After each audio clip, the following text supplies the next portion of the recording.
Por que tantos homens estão falhando na hora H? A psicologia por trás da disfunção sexual masculina.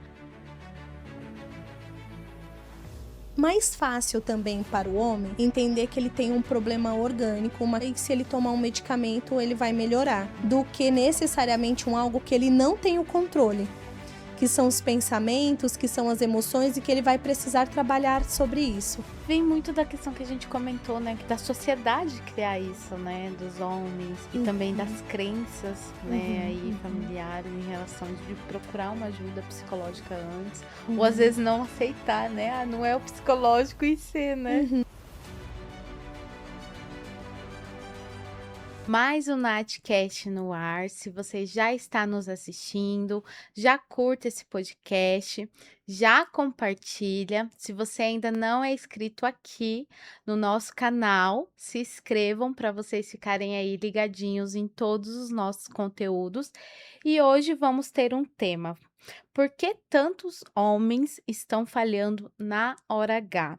A psicologia por trás da disfunção sexual masculina.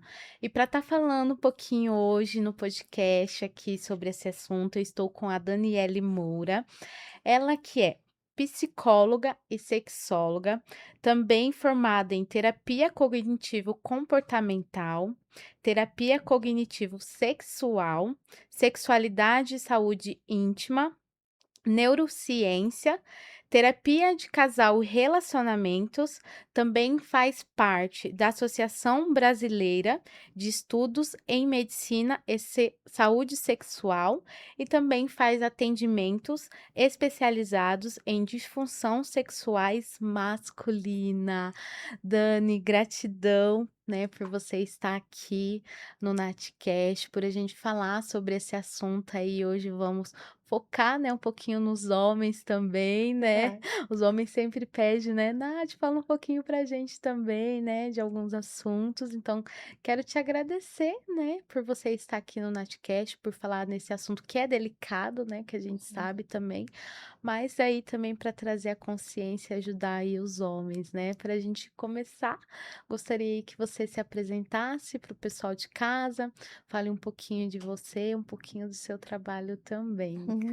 Eu que agradeço pela oportunidade de vir aqui falar sobre um tema que ele é circulado por muitos mitos, né? E as pessoas pouco falam sobre isso. Uhum, E na internet também tem muitas informações que elas não são verídicas.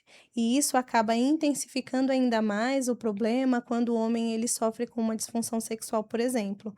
Então, eu agradeço por abrir esse espaço, pelo convite de vir aqui falar sobre a saúde sexual masculina, que essas informações cheguem até o sim, público que realmente e consiga abraçá-los, né? Principalmente quando o homem ele tem uma disfunção sexual, ele sofre muito por isso, há sofrimento, há desconforto, há prejuízos. Então, eu acho muito importante a gente sempre falar sobre isso. Então, eu agradeço por sim. estar aqui falando sobre esse tema. É uma coisa importante, né, que você falou hoje, a gente tá com tanta informação, que eu falo que às vezes a gente não sabe mais o que é real, o que não é, né, Dani? Verdade. Principalmente nessa parte aí, né, que vem trazendo as informações aí para os homens, né? E o Uhum, homem, ele é um pouco mais difícil de se abrir, né? De procurar uma uhum. ajuda, né? É, por conta de tudo que foi ensinado, né, para o Uhum, homem. Na verdade, homem quem nunca ouviu, nem que foi o vizinho falando para o próprio filho: "Homem não chora. Você é homem ou é um saco de batata?", né. uhum. Então, homem não pode demonstrar fragilidade. Então esse homem ele escolhe viver sozinho todas essas angústias, exatamente por conta disso, que não Sim, pode demonstrar essa fragilidade. Então, por isso que é um assunto tão delicado de se falar, mas a gente sempre trata o sexo no consultório como um dos pilares mais importantes, né? Faz parte da saúde de vida, da saúde mental, da uhum, saúde física. Então, é um pilar importante. É porque foi muito banalizado esse tema, então, por esse motivo, as pessoas também não falam muito sobre. Mas sim. faz parte da vida do ser humano e a gente precisa tratar com respeito, com cuidado, com acolhimento, e não só a mulher, o homem também, o casal em si. Então a gente abraça a sexualidade como um pilar importante da saúde mental. Sim.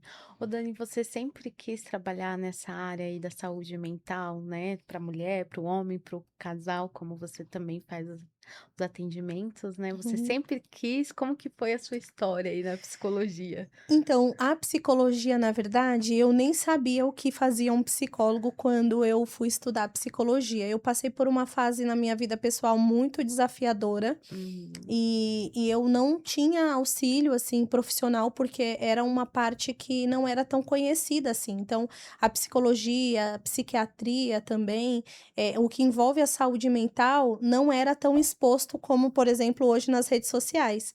Então, na época, nós não tínhamos essas redes sociais, né? Então, eu passei por uma fase muito difícil na minha vida e um certo dia eu falei: eu preciso fazer alguma coisa e sim. eu preciso fazer algo por mim. E aí eu falei: eu acho que eu vou estudar. E o estudo me salvou. Assim, foi uma parte da vida que eu falei: "Deixa eu ver aqui", aí eu fui olhar o que cada profissão, fui olhar engenharia, fui olhar nutrição, fui olhar odonto, então quando eu olhei psicologia e eu vi a descrição, eu me apaixonei, assim, eu falei: "É isso que eu vou fazer", e eu nunca tranquei a faculdade. Então eu não sabia que eu seria psicóloga, não era um Uhum. sonho de infância, porque eu não conhecia, mas quando eu comecei a estudar, eu nunca tranquei, eu nunca parei e eu a vida toda estudando. E na área da sexualidade, me abraçou, na verdade, essa Uhum. área, porque foi por uma demanda que veio para mim, para o meu consultório, uma paciente minha, o marido dela tinha uma disfunção sexual e ela não estava entendendo o que era. Então ela me contou, né, ela mencionou ali o que estava acontecendo e aí eu falei: "Bom, eu tenho que estudar isso para eu conseguir auxiliar essa paciente". E aí quando eu comecei a estudar, eu falei: "Nossa, olha como acontece o sofrimento masculino". E aí até então não era só sobre homens, era sobre a sexualidade como um todo. Uhum. E eu fui estudar sobre, comecei a fazer formações e tudo mais.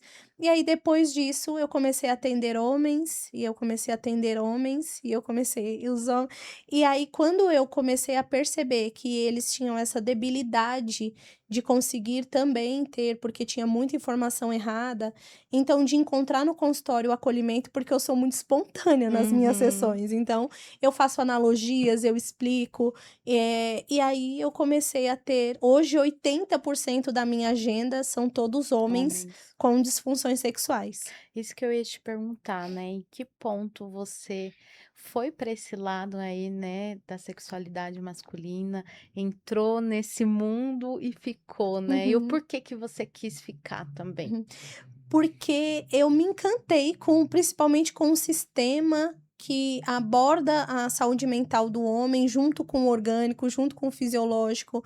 Eu comecei a ir para congressos, eu comecei a estudar, e aí eu peguei livros, estudei muito, sobre isso, e aí foi quando, e aí um urologista entrou em contato comigo e falou: "Olha, eu gostaria de entender, né, Mas, né? se você consegue abordar aí os meus pacientes com porque são disfunções psicogênicas, né, tem a disfunção erétil psicogênica, tem a ejaculação prematura, desejo hipoativo, então é uma área que precisa da psicologia.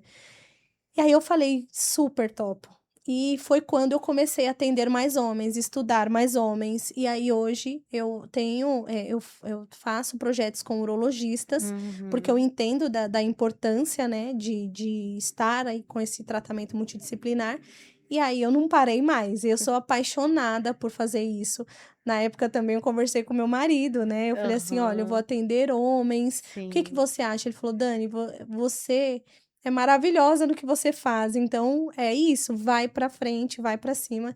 E aí estou aqui, né, não parei nunca mais de estudar, só nesse ano tem mais 2, 3 congressos para ir, então eu gosto muito de fazer o atendimento e o que brilha meus olhos é chegar no momento em que esse paciente chega e fala para mim: "Dani, deu tudo certo, eu consegui me encontrar com a minha esposa, que fazia mais de um ano, mais de 2 anos que nós não tínhamos encontros e interações sexuais e a gente tá bem". E eu dar alta para esse paciente, assim, eu fico muito feliz com isso. E a gente, assim, não sei, né, como que é, mas eu vejo que tem poucos, né, profissionais que falam dessa área, né, dessa Uhum, parte voltado para o homem, né? uhum, A gente vê uhum. muito mais aí para a mulher, né? Uhum.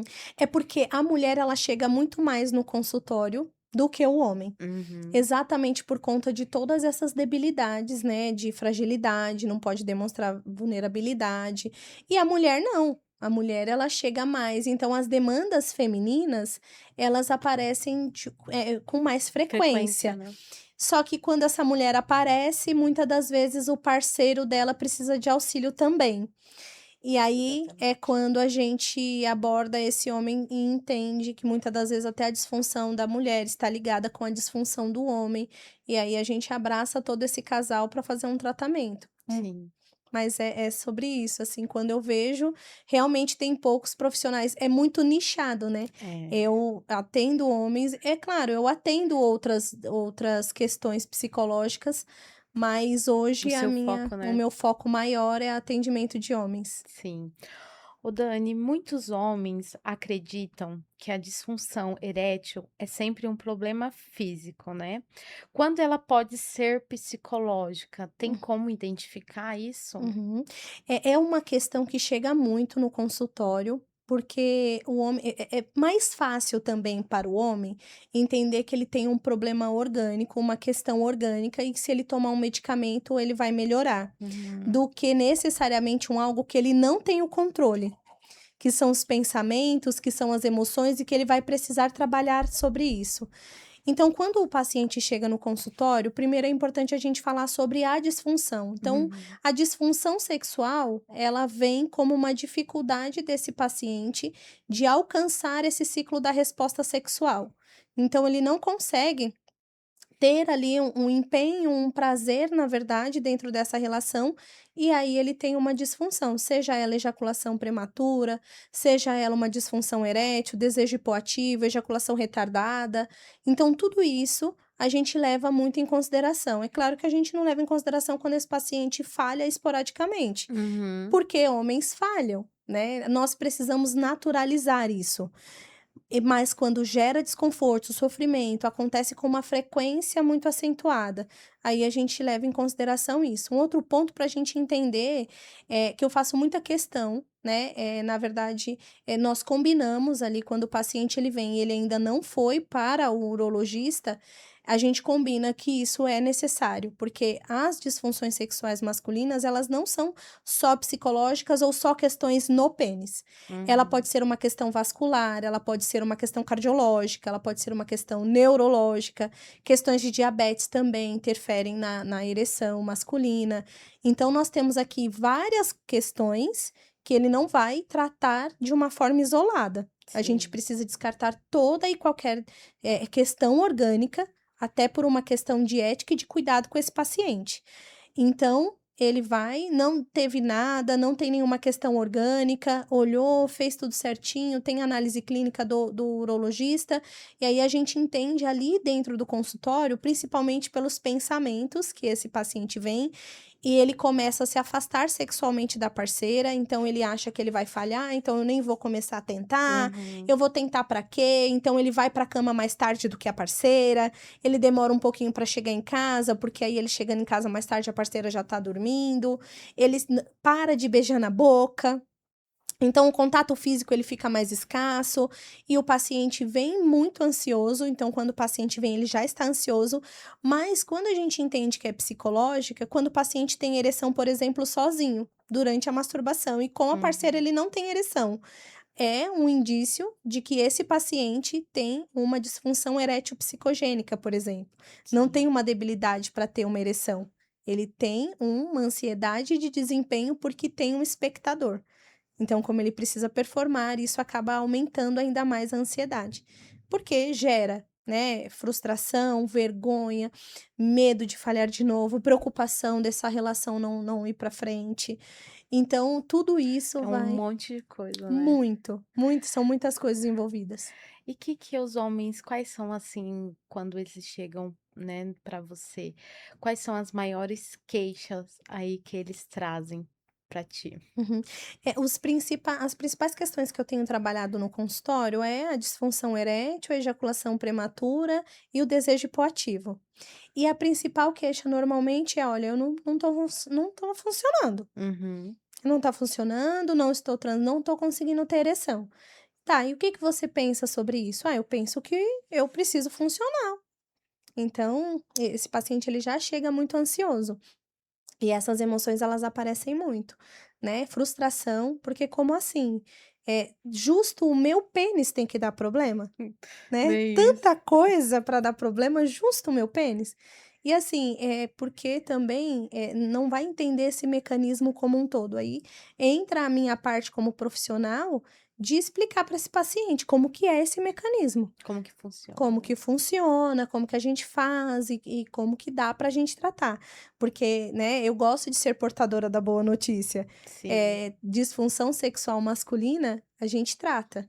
E esse tratamento, ele existe, ele não é fictício, ele não é um tratamento longe, ele é um tratamento que é muito focado, a gente olha para o paciente como um todo e sim, é um tratamento que tem alta, então esse paciente consegue ter uma vida sexual Saudável, tranquilamente, né. saudável. Já aconteceu assim, Dani, de algum paciente seu achar que não é psicológico e ser o psicológico que tá atrapalhando ali, Sim. nessa questão da relação dele? Sim, tem pacientes que pedem para o urologista repetir o exame. Sério? Ele vai, aí ele faz o exame, ele pede para repetir esse exame. Ou quando ele já vai com o nome pronto de exame. Olha, eu Aham, quero fazer o Doppler peniano, por exemplo, aham. que é um exame específico da urologia, enfim. Eu quero fazer, ele chega no urologista e ele fala. E aí a ansiedade dele aumenta mais, porque não é uma questão física, porque se entende, ou eu faço uma cirurgia e melhora, tem os prós e contras da cirurgia, mas é uma situação que é mais prática, porque o homem ele é mais prático. Bem E aí a mais. mulher, o homem quando ele vai e é psicológico, aí ele fala assim: "Bom, e agora? E agora que eu não tenho controle, eu vou precisar lidar com isso aqui, eu vou precisar organizar essas emoções. E para organizar isso, né? Então, quando ele vem, ele fica muito angustiado e ele acha mesmo que é uma questão física. Então, a maioria deles, eles já vêm de um urologista, Uhum. porque eles já viram lá que não tem problema nenhum. Então, eles já fizeram o exame, eles já refizeram esse exame, eles já levaram esse outro exame e não tem nada. E aí eles falham e eles vão se testar. E aí eles: "Ah, eu vou testar, já que não é Uhum. nada físico, já que meu pênis não tem problema, eu vou testar". E ele vai de novo, busca a relação sexual, a interação sexual, e aí ele não tem ereção. E aí ele coleciona Frustrações. frustrações, ele coleciona experiências sexuais desagradáveis. Com isso, a ansiedade de desempenho vai aumentando. A tendência é que se ele tinha, mas ele não conseguia manter essa ereção, ele passa a não ter a ereção agora. E aí, se ele ejaculava mais rápido, aí com medo de ejacular mais rápido, ele passa a não ter uma ereção. E aí, uma coisa vai Nossa. retroalimentando a Aí outra. vai virando um bolo de neve, né. Um bolo Exatamente. vem muito da questão que a gente comentou, né, que você comentou no início também, eh, da sociedade criar isso, né, dos homens e também Uhum, das crenças, né, uhum, aí uhum, familiares em relação de procurar uma ajuda psicológica antes, ou às uhum, vezes não aceitar, né, "Ah, não é o psicológico em si", né. uhum. Exatamente porque, nós precisamos ir desmistificando as coisas do Uhum. que é ser um tratamento psicológico. Então nós estamos, né, é um passinho de formiga que nós estamos quebrando isso, e mais pessoas estão procurando o tratamento para a saúde mental hoje. Nós estamos, como seres humanos, muito imediatistas. É. Principalmente depois da pandemia, as coisas elas ficaram muito aceleradas. Então as pessoas elas não diminuíram o ritmo, elas aumentaram. Então como assim eu não tenho uma ereção para ontem? Como assim eu olho para minha parceira nua e eu não tenho uma ereção? Tem alguma coisa errada comigo. E aí com esse pensamento, com essa interpretação, aí as próximas relações sexuais que ele for falhando entra dentro dessa questão desse ciclo de ansiedade. E pode acontecer de um homem entrar na depressão por conta disso, Dani? Sim, tem homens que deprimem, a ansiedade também ela é um fator, né, Aham. desenvolve ali uma questão de transtorno de ansiedade generalizado, deprime de fato, porque é algo que é muito valioso para esse homem. Então quando ele falha, não é sobre só ter uma ereção, é sobre a masculinidade dele, quem ele é como pessoa, quem ele foi construído como pessoa. Então, se tira isso de um homem, que é a provisão financeira dele e da família, e tira dele um desempenho sexual, para ele é o que sobrou de mim? Nada. Então, tudo isso vai se acumulando e essas emoções elas vão deprimindo mesmo. A tendência é, e então uma coisa pode acontecer simultaneamente, né? Uma coisa ser associada à A outra. outra Esse homem é depressivo e aí ele não tem desejo sexual e ele vai até tentar para cumprir esse papel dentro do casamento ou dentro da relação, esse papel que a sociedade fala, e aí ele não consegue ter uma ereção, e aí essas emoções elas vão se intensificando, tá vendo? Olha, eu não sirvo pra nada mesmo, porque nem pra ter relação sexual eu tô conseguindo, intensifica a questão depressiva. Mas esse homem também pode entrar num ciclo depressivo exatamente porque ele falhou. sim. Ô Dani, fala pra gente um pouquinho, né, do que acontece na mente aí do homem quando ele começa a falhar em relação, né, na questão da relação. Uhum. Então, o homem ele vem com muito sofrimento. O que que acontece na mente dele? A primeira coisa é se esse homem ele falha, porque homens às vezes não querem transar. Uhum. Mas se ele vai para cumprir um papel e ele não consegue, na verdade isso no começo, antes dessa falha ser interpretada como uma falha de masculinidade ou uma questão de eu não sou bom o suficiente, enquanto ele falha, ele fala: "Ah, eu estava cansado". E tá tudo bem por isso, né, a gente também cansa. Então: "Ah, hoje eu não estava muito afim, eu estava muito estressado por conta do trabalho". Até aí tudo bem. Sim. Quando acontece uma primeira falha e ele interpreta essa falha exatamente dessa forma, como eu não sou bom o suficiente, Hum. eu não consegui dar conta, eu não vou, a minha parceira vai me abandonar, eu vou ser rejeitado por isso. Quando essa interpretação acontece, o sistema dele vai para essa parte do eu não vou conseguir de novo, eu não vou conseguir, eu vou falhar, ela vai me abandonar. E com tudo isso, a mente dele vai trabalhar com essa informação, porque a nossa mente trabalha com a informação que ela recebe. Então ele começa a se afastar dessa parceira ou ele fica provando e fica tentando testar que essa ereção ela acontece. Então, na hora da relação sexual, essa ansiedade ela aumenta porque ele deixa de ser o protagonista da relação e ele passa a ser um observador e julgador dele Dele mesmo. mesmo, né. E aí Às vezes a mulher nem tá falando nada, nem tá julgando, e ele uhum. já tá com aquilo na mente, né. Exatamente. E aí, quando o corpo ele deixa, eu costumo dizer para os meus pacientes que é como se fosse um interruptor dentro do nosso cérebro. Quando tem um estímulo qualquer no nosso corpo e esse corpo não está pensando e essa mente não está envolvida com a questão do sexo, é só um toque no corpo. Uhum. Quando tem esse envolvimento sexual, passa a ser um estímulo para que entre no ciclo da resposta sexual. O que que é isso? O ciclo da resposta tem um estímulo, esse ciclo ele pode começar ou não com desejo. E aí tem o desejo espontâneo, que é o desejo provocar, que é o desejo, é a pulsão sexual no corpo, né? É aquele desejo que as pessoas chamam de famoso tesão. Uhum. Então esse desejo ele pode acontecer ou não. Tem algumas fases da vida que o desejo espontâneo não vai acontecer. E aí a gente trabalha com desejo provocado. Então o Uhum. ciclo dessa resposta sexual pode ou não começar com desejo, mas precisa do estímulo. Então, da mesma forma que a mulher precisa de estímulo para ter lubrificação, o homem precisa de estímulo para ter ereção. Uhum. E o grande caso é, os homens aprendem que ele é muito visual. Então, só dele ver uma mulher, só dele ver alguém nu, ele vai precisar ter ereção se não tem algum problema com ele. Então, é a forma como ele vai interpretar isso é que vai gerar ali o ciclo da ansiedade, e aí o corpo mesmo, a mente dele vai interpretar isso como uma ameaça, como um risco. Sim. Ô Dani, eu queria que você falasse um pouquinho da questão hoje, né, da pornografia também aí. E a pressão social e expectativa, né, de desempenho estão influenciando a questão da sexualidade masculina hoje. O que que você Uhum. pode falar, principalmente, né, da questão da pornografia nos dias atuais? Uhum. Eu vou separar em 3 pontos, Tá. assim, essa questão. Primeiro, eu vou falar da pornografia, que é um grande, né, é uma questão que as pessoas têm muita curiosidade de saber. Uhum, Pornografia é errado? É ruim?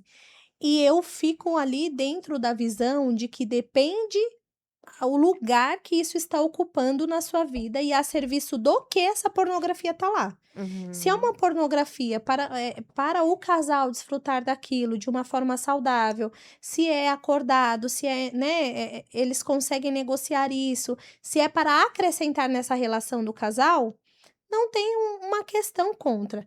Agora, quando essa pornografia entra para uma questão de comparação, e normalmente é comparação com a performance do ator, é com o tamanho do pênis do ator, é como que a parceira do ator está tendo ou não prazer, e aí esse homem ele começa a comparar com a parceira dele também. uhum, E aí isso vai para a cama desse homem de uma forma completamente distorcida.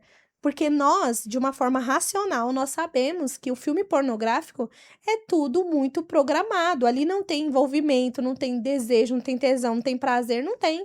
Não tem o ciclo da resposta sexual. Não tem algo que esse ator ele precisa estar envolvido emocionalmente para que ele entre dentro desse ciclo.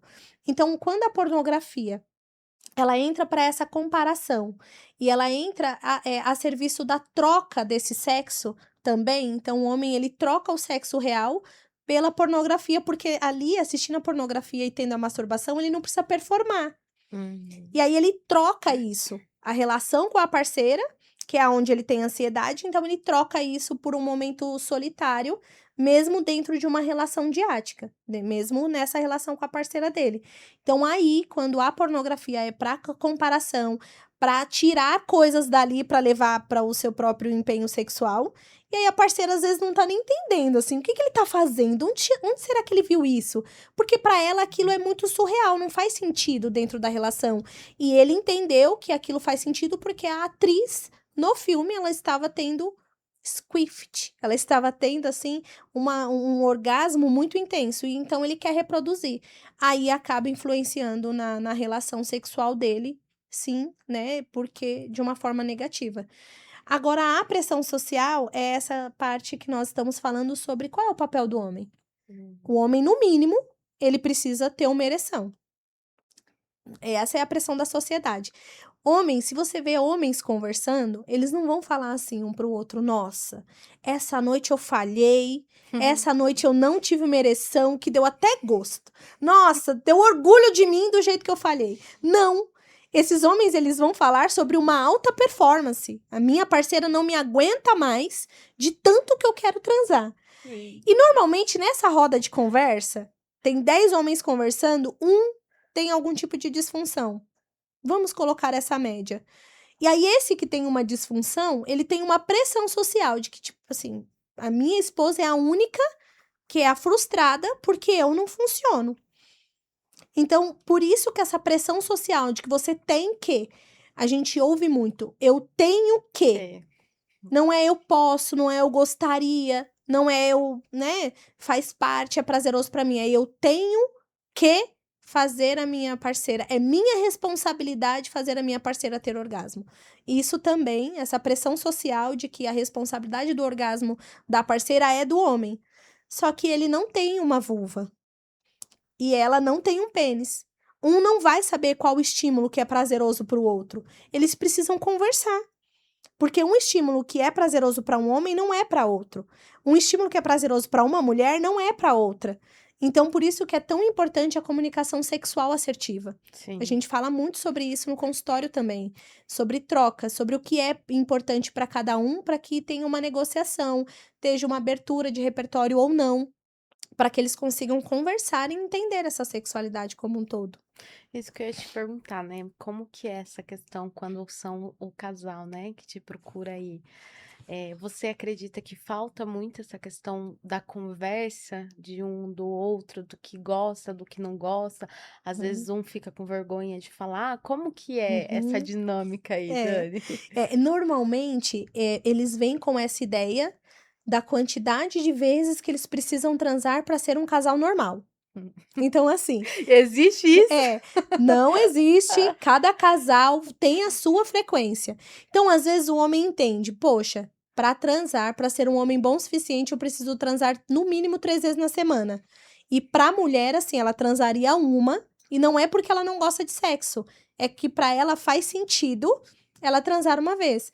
Então, cada um vem com uma ideia, porque são culturas diferentes, são ensinamentos diferentes, cada um vem com uma ideia, de fato. Só que eles não conversam sobre isso, porque é uma conversa sobre sexo como se fosse proibido. Uhum. Então, quando éramos crianças, né, é rara a vez que eu converso com alguém e falo assim: não, minha mãe sentou, minha mãe conversou comigo, meu pai me explicou como que funcionaria. Zero. Então, os meninos também buscam na pornografia, deixa eu ver como que faz, como que tem ereção, aonde que coloca na hora que tá ereto. Então, é isso, esse mundo, esse universo diferente do homem e da mulher, quando eles se juntam. Eu costumo dizer, quando eles chegam no consultório, é que um transa para descansar e o outro descansa para transar. Aí essas duas pessoas se casam e aí tem esses conflitos sexuais. E aí, normalmente, tem a comunicação. Então, tem É. algumas técnicas que eu utilizo por lá. E aí, teve uma técnica que eu utilizei, aí depois a gente faz com que essa comunicação aconteça. Aí o homem falou assim: eu nunca imaginei que ela pensava isso. Aí ela falou: nossa, ele pensa isso aqui e eu fazendo completamente ao contrário, achando que para ele era importante. E aí, essa comunicação sexual assertiva, ela é libertadora. Ela é libertadora. É exatamente porque cada um entende. Ah, não, eu sou homem, eu tenho que saber aonde é o prazer da mulher. E não. Como eu disse, o homem ele não tem uma vulva. Ele precisa saber ali. O orgasmo feminino, ele é um orgasmo clitoriano. Né? 80% das mulheres ali tem um orgasmo clitoriano. E tem mulheres que têm um orgasmo pela penetração, mas o homem entende que tem que ser uma penetração vigorosa, uma penetração longa, para que essa mulher tenha orgasmo. Então ele vem muito com essa ideia de como que funciona. E a mulher, tipo, ai, tá machucando, mas ela não vai falar. Eu falo para as mulheres, nunca finjam um orgasmo para o seu parceiro, porque aonde você ensinar que é prazeroso para você, ele vai repetir para sempre. E aí se você Uhum. mentiu, acabou para você. Vai ser sempre Vai ser sempre o mesmo estímulo, a não ser que você volte para terapia pra gente conversar e você sente com ele abrir. pra gente falar sobre essa comunicação sexual assertiva de que não é prazeroso para você. Então, quando é o casal, eu faço sessões individuais Uhum. com cada um para Pra entender entender, né? a dinâmica deles enquanto pessoas individuais dentro do sexo, o que significa o sexo pra você? Porque tem pessoas que transam pra relaxar, tem pessoas que transam pra entender que ele é bom o suficiente, tem pessoas que transam porque as pessoas falaram que transar faz Tem parte da parte da vida, vida. tem pessoas que transam por prazer. Então essa é Uhum. uma pergunta que eu sempre faço no consultório. O sexo significa o que pra você? Por que você faz sexo? E aí, às vezes, vem diversas respostas, como algumas delas essas que eu tô dizendo. Então, Uhum. cada um vai transar por uma coisa diferente, né? Então, dentro desse contexto familiar ali desse casal, a gente alinha muita coisa, porque tem muitas expectativas irreais dentro Sério, dessa Dani? relação. Então, são expectativas irreais que um pensa que o outro pensou que gostaria daquele jeito. Aí a pessoa vai fazer.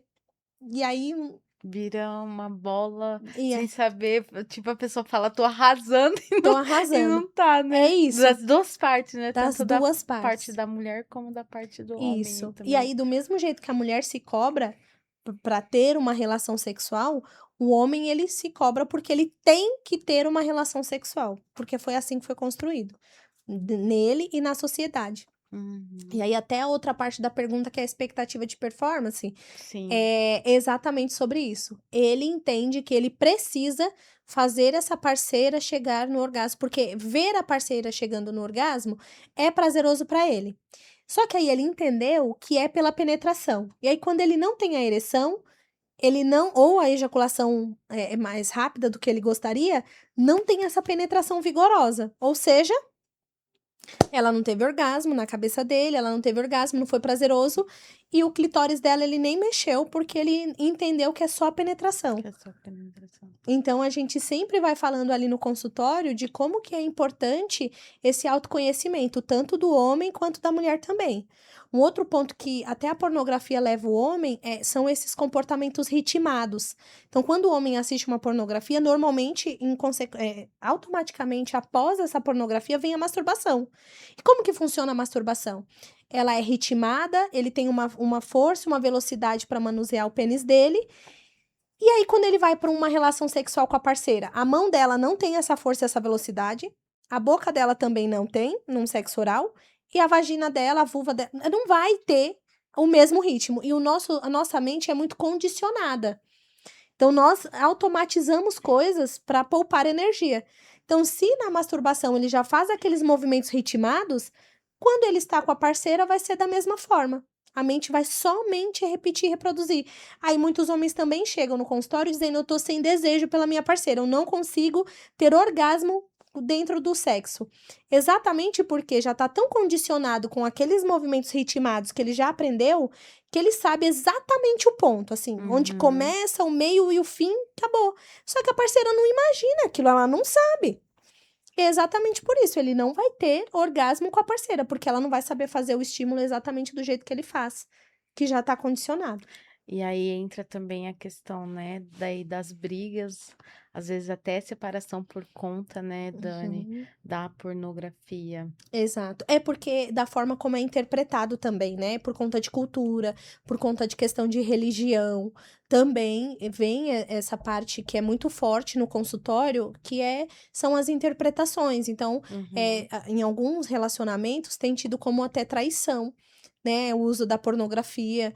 Então, dentro desse contexto, eu sempre falo para os casais que eu atendo, a gente precisa entender o que é negociável e o que é inegociável dentro da relação de vocês.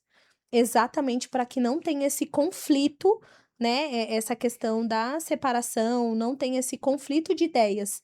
Porque o que é traição para uma pessoa não é para outra, então precisa alinhar essas ideias.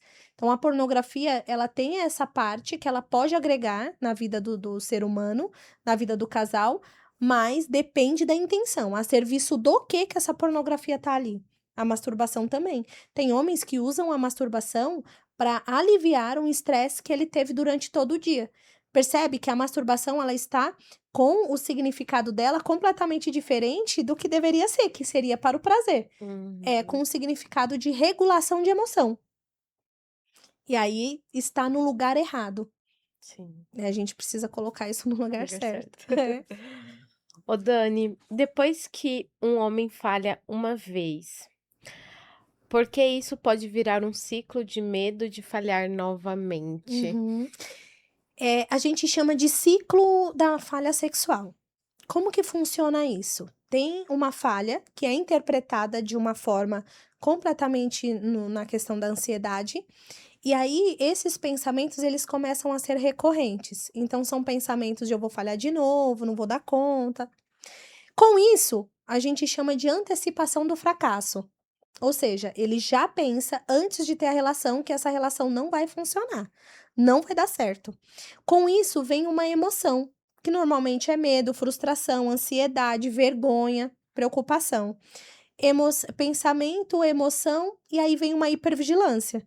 O corpo desse homem, ele começa a trabalhar com a informação de que ele está em risco, de que ele está em perigo. E aí, uma analogia que eu costumo muito trazer para o consultório também imagine um homem num parque.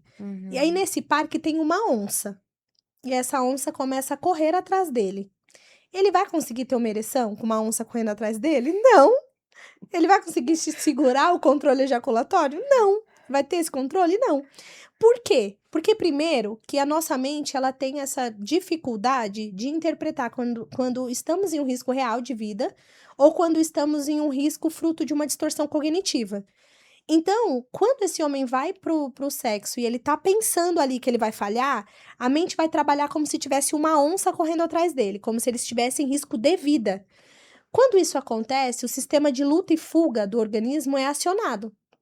Então, o coração bombeia sangue mais rápido e esse sangue ele vai para os braços e para as pernas para que a gente tenha mobilidade para correr e fugir do que está causando risco de vida.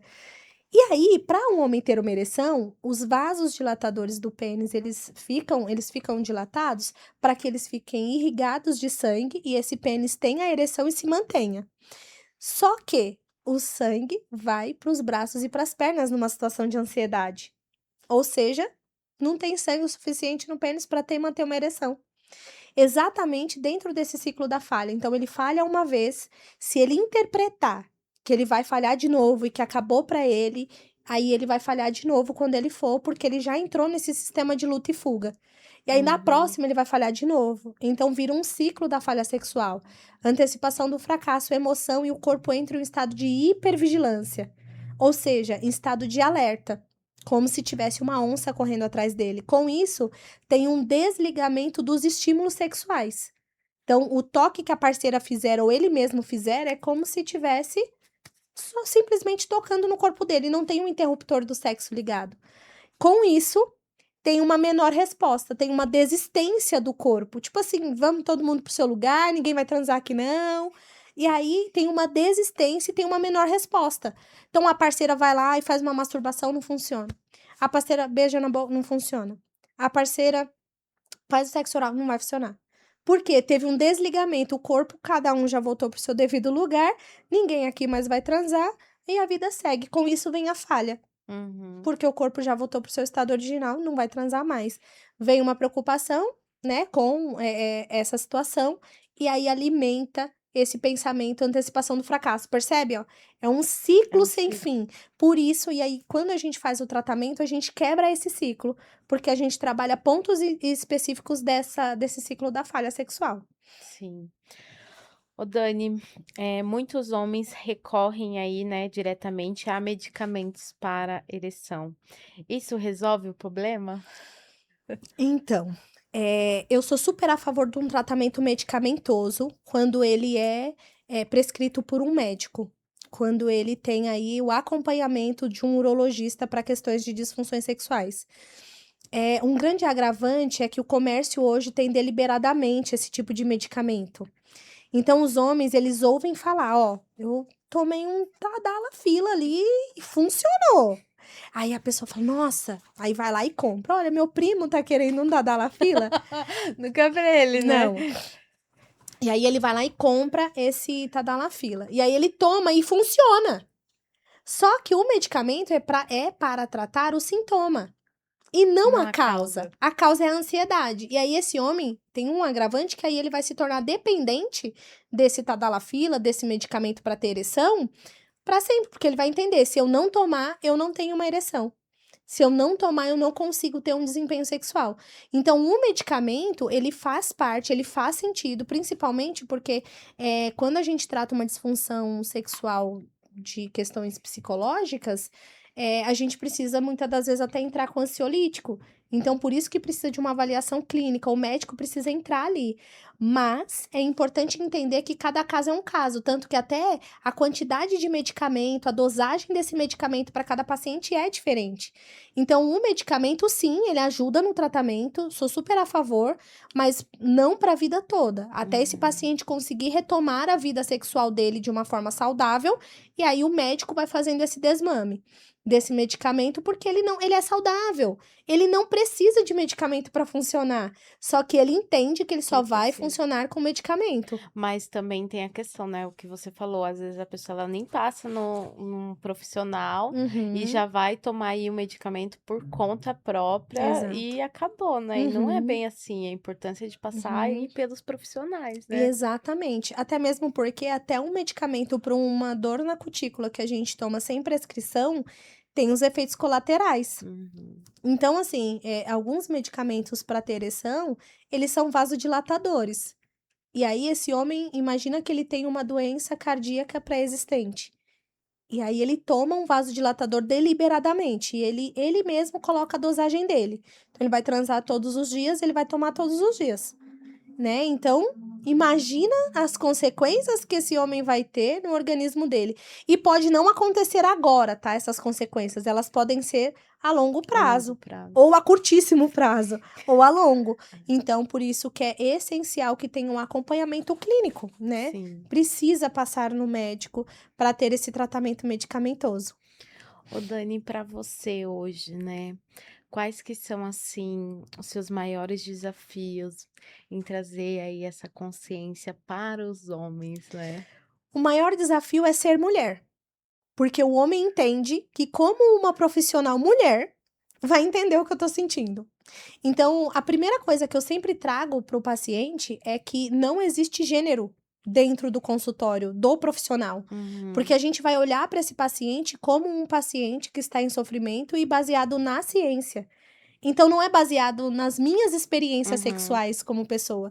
Eu, como mulher, não tive uma ereção assim como um homem tem uma ereção. O clitóris tem ereção, mas aí já é outro caminho. Então, assim, mas eu não vou ter uma ereção externa como um homem tem, eu não vou ter uma ejaculação prematura como esse homem tem, mas não é sobre as minhas experiências. A gente não compara, não tem uma comparação de, eu já vivi isso, eu sei. Não. É sobre eu entendo que tem o sofrimento, a gente trabalha o paciente como um ser humano e não como um homem. Então, eu não vou julgá-lo, eu não vou julgar esse homem, eu não vou julgá-lo como, eu sou mulher e ele tá falhando. Olha, ele falha. Não. É sobre vamos entender esse pensamento, essa emoção, esse comportamento. Então, o maior desafio são os homens acreditar que uma mulher entende que eles estão sofrendo, que eles estão tendo prejuízos com uma disfunção sexual, que eu entendo o que eu tô falando, que a gente você estuda sobre estudou, isso, né, sobre isso. e que também nós não vamos olhar para ele com olhar de julgamento. É sempre muito acolhedor, né? Uhum. Então precisa ser um ambiente seguro. Eu falo para o paciente, aqui é o seu ambiente seguro e precisa ser, né? Mas o grande desafio são eles acreditarem que uma mulher consegue entender e ajudá-los Ajudar nesse processo. nesse processo. Ô Dani, pra gente encerrar, né, que mensagem que você pode deixar aí, né, para o pessoal de casa, para quem está nos assistindo, para os profissionais também, né, a Uhum, importância aí de um acompanhamento psicológico para esses homens também, né, a gente fala da equipe multidisciplinar. Então, o uhum. que que você pode estar deixando de recado? Qual a sua rede social também, para quem quiser, né, entrar em contato com você, tiver alguma dúvida, né? Uhum, Sentiu que o podcast foi, falou, não, preciso falar com a Dani, como que uhum. te encontra também. Tá. Lembrando que o tratamento ele é completamente sigiloso, então tudo que acontece em Las Vegas fica em Las Vegas. Então, o recado que eu tenho de mais importante é que é muito importante sim que tenha um acompanhamento multidisciplinar com urologista, com psicólogo, com fisioterapeuta pélvico, com nutricionista, com a parte também de exercícios físicos. Então, é um tratamento como um todo. Então, é muito importante que esse homem ele seja assistido por uma equipe. E um outro ponto é, você não é só um pênis ereto, né? Você é muito mais do que isso. Você tem qualidades, você tem o que mais entregar e a gente precisa olhar para isso. O que mais você é além de um pênis ereto. E você não precisa passar por isso sozinho. Busque rede de apoios, busque auxílio profissional e com certeza você vai ser acolhido. E além disso, a sua questão ela vai ser tratada com maior praticidade, porque o tratamento psicológico para disfunções sexuais é exatamente isso. A gente trabalha a cognição, que é essa reestruturação do pensamento, regulação emocional e trabalhamos com técnicas práticas voltadas para demandas específicas. Então, isso é muito importante, um acompanhamento do paciente como um todo, até na parte profissional. Então, eu agradeço pelo acolhimento, eu agradeço pelo espaço, mais uma vez, de estar aqui falando sobre a saúde sexual masculina. Quem quiser me adicionar nas redes sociais é danimoura.pc. Então, pode entrar lá, se tiver alguma dúvida, eu vou responder e nós vamos estar ali em contato e eu vou te acolher da melhor forma possível e entender como que eu posso te auxiliar. Você atende só presencial ou atende online também, Dani? Os meus atendimentos, eles são apenas online. Online. Apenas online. Então, a gente consegue alinhar Qualquer as lugar do mundo. agendas, qualquer lugar do mundo, Do Brasil? do Brasil e do mundo. Entre em contato comigo lá nas redes sociais. E tem o meu número do telefone direto. E aí você consegue falar diretamente comigo por lá, tirar as suas dúvidas. E aí nós vamos entender como que eu consigo auxiliar. Sim. Dani, quero te agradecer, né, por você estar aqui no Natcast, por falar, né, sobre esse assunto que é delicado, como a gente falou, né, por Uhum. falar aí para os homens também, né. Aham. Então quero agradecer por você trazer esse tema, por estar aqui, né, levando mais conhecimento e consciência aí para quem nos acompanha. Uhum. Eu agradeço. E se você chegou até o final deste podcast e ainda não curtiu, deixe aqui a sua curtida, deixe o seu comentário, o que vocês acharam do podcast de hoje. Se você ainda não compartilhou esse episódio, compartilha. Se você ainda não é inscrito aqui no nosso canal, se inscrevam. Eu espero vocês no próximo Natcast.